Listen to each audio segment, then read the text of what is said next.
اللہ کے محبوب علیہ الصلوۃ والسلام نے فرمایا کہ الا اخبرکم باہل الجنہ، میں تمہیں اہل جنت کے بارے میں خبر نہ دوں؟ تو پھر ارشاد فرمایا الضعفاء المظلومون، جو مسلمان کمزور ہیں، ظلم و ستم سہتے ہیں، تو آقا کریم نے فرمایا کہ وہ اہل جنت ہیں۔ چونکہ بہت سارے گناہ کا کفارہ ان پر ہونے والے ظلم بن جاتے ہیں۔ اہل ایمان کو دنیا میں جو تکلیفیں پہنچتی ہیں تو ان تکلیفوں کے بدلے میں ان کو اجر دیا جاتا ہے، حتیٰ کہ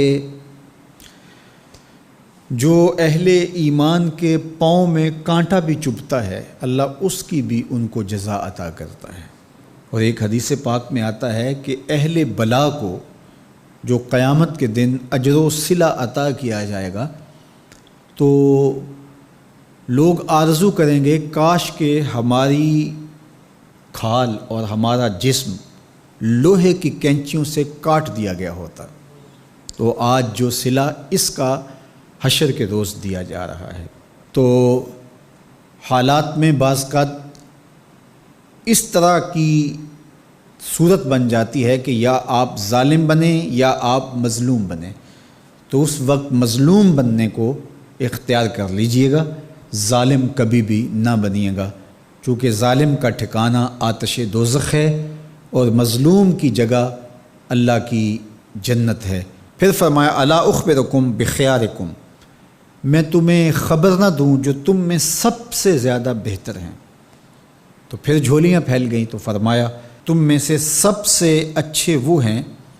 کہ جو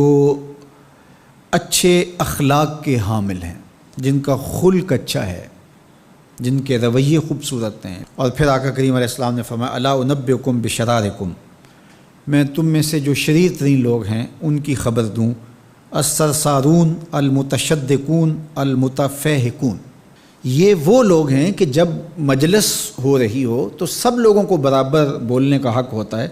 اور کچھ لوگ تکبر کی وجہ سے بولتے ہی رہتے ہیں اور وہ سمجھتے ہیں کہ بس مجھے ہی حق ہے بولنے کا، اور وہ کسی کو موقع نہیں دیتے، اور کوئی بولے تو پھر اس کی بات کاٹ کے بولنے لگ جاتے ہیں۔ المتشدقون المتفہقون، یہاں وہ لوگ مراد ہیں کہ جو خام خواہ کا تکلف کرتے ہیں اور زبان کو بل دے دے کے اور منہ بگاڑ بگاڑ کے مشکل لفظ بول کے اصطلاحات بول کے لوگوں پر اپنے علم کا رعب جمانے کے لیے کہ میں بڑا بلیغ ہوں اور بڑا فصیح ہوں، اور اسی طرح کچھ لوگوں کو یہ بڑا ہوتا ہے کہ وہ فرنگی زبانیں جانتے ہیں،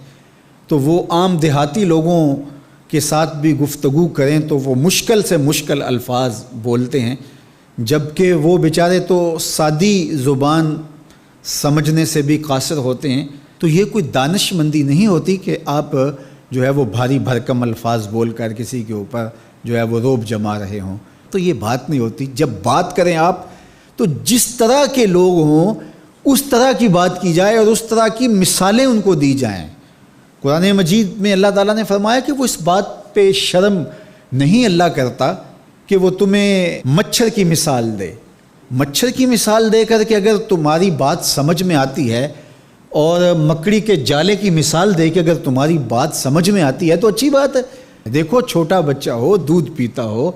تو اس کو یخنی تو نہیں پلائی جاتی، اس کا معدہ خراب کرنا ہے، وہ برداشت نہیں کر سکتا، اس کو وہ دیا جائے جو وہ برداشت کر سکتا ہے۔ اس لیے آپ کے مخاطبین کس طرح کے ہیں؟ کلم الناس علی قدر عقولہم لا علی عقولکم، میرے اور آپ کے آقا و مولا نے فرمایا جب بات کرو تو لوگوں کے فہم کے مطابق کرو، اپنے فہم اور اپنی عقل کے مطابق نہ کرو۔ علامہ اقبال علیہ رحمہ کی شاعری اور ان کا خوبصورت ادب اگر آپ دیکھیں تو اہل علم کے لیے سوغات ہے، لیکن جب چھوٹے بچوں سے مخاطب ہوتے ہیں تو پہاڑ اور گلہری کے نام سے نظم لکھتے ہیں، جگنو کے نام سے نظم لکھتے ہیں، اور بکری کے نام سے نظم لکھتے ہیں، تو یہ ان کے مزاج کے مطابق بات ہوتی ہے۔ تو یہ حسن ہوتا ہے، اصل فصاحت ہے ہی یہ ہے کہ کس سے کس طرح بات کرنی ہے۔ تو میرے اور آپ کے آقا و مولا نے فرمایا کہ یہ شریر لوگ ہوتے ہیں۔ تو اللہ تعالی ہم سب کو اس کی توفیق عطا فرمائے کہ ہم نہ تو اہل دوزخ سے ہوں اور نہ شریروں میں ہمارا شمار ہو۔